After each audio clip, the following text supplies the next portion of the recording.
இன்றே டவுன்லோட் செய்து உங்கள் ஃபேவரட் ஷோக்களை என்ஜாய் பண்ணுங்க. நம்ம வீட்டு பொண்ணாச்சே, முக்கியமான போட்டியில விளையாடுறா.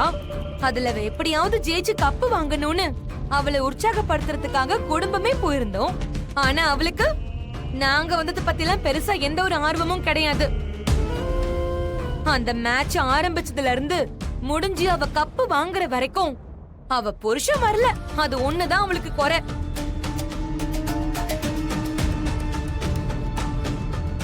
ஏய் பார்வதி, தனா ஜெயிச்ச சந்தோஷத்தை பத்தி பேசிக்கிட்டு இருக்கிறப்ப எதுக்கு நீ தேவையில்லாத விஷயத்தை எல்லாம் சொல்லிட்டு இருக்க? சிவா, அவ உள்ள தானே சொல்லிட்டு இருக்கா. எனக்கே ஏன்டா அந்த போட்டிக்கு போனோன்னு ஆயிடுச்சு. போட்டி எல்லாம் முடிஞ்சு சாவகாசமா அவன் வந்தா. எனக்கு வெளிநாட்டுல வேலை கிடைச்சிருக்கு, நான் கிளம்பி போறேன்னு இவள அம்போன்னு விட்டுட்டு வெளிநாட்டுக்கு கிளம்பி போயிட்டானா? அது தெரியுமா உனக்கு?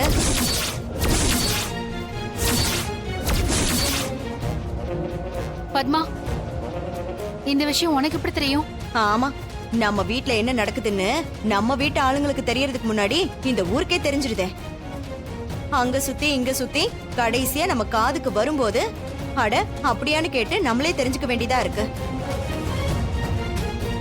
குடும்ப விஷயம்னு கமுக்கமா வச்சுக்கணும்னு நினைச்சா ஊருக்கு தெரியாம போயிடுமா என்ன?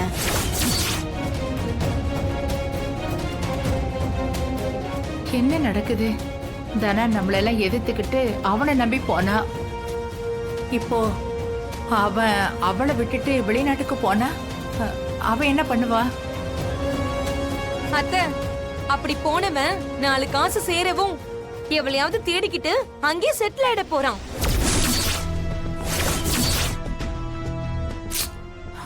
ஏய் பார்வதி, ஓ வாயில இருந்து நல்ல வார்த்தையே வராதா? அவனை நம்பி வாழ வந்தவள நல்லபடியா வாழ வைக்கணும்னு தான் அவளை விட்டு பிரிஞ்சு அவ்வளவு தூரம் வெளிநாட்டுக்கு போறான். அத கூட புரிஞ்சுக்காம எப்படி உன்னால இப்படி எல்லாம் பேச முடியுது? ஏங்க, நான் நாட்டு நடப்பு தானே சொல்றேன். நல்லபடியா வந்தா எனக்கும் சந்தோஷம் தான்.